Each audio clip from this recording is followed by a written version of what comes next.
Hi అండి, ఇవాళ chicken masala gravy curry చేస్తున్నానండి. ముందుగా చికెన్ ముక్కలు తీసుకొని శుభ్రంగా కడిగి దాంట్లో తగినంత ఉప్పు వేసి బాగా పట్టించి ఒక అరగంట అయినా పక్కన పెట్టాలండి. ఆ తర్వాత ఒక జార్ తీసుకొని దాంట్లో అల్లం వెల్లుల్లి, లవంగా చెక్క, కొంచెం కొబ్బరి, నుండి యాలుకలు, నల్ల మిరియాలు వేసి దాంట్లో తగినంత వాటర్ కూడా వేసి మెత్తగా మసాలా నూరి పక్కన పెట్టాలండి.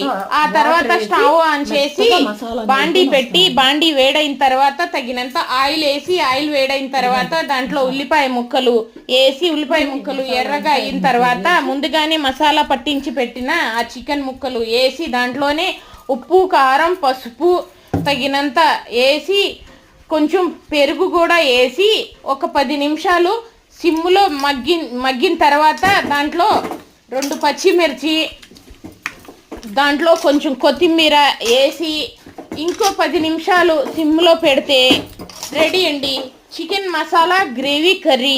సూపర్ అంటే సూపర్ టేస్ట్గా ఉండిద్దండి. పుల్కాలోకి, చపాతీలోకి, రైస్లోకి సూపర్గా ఉండిద్దండి.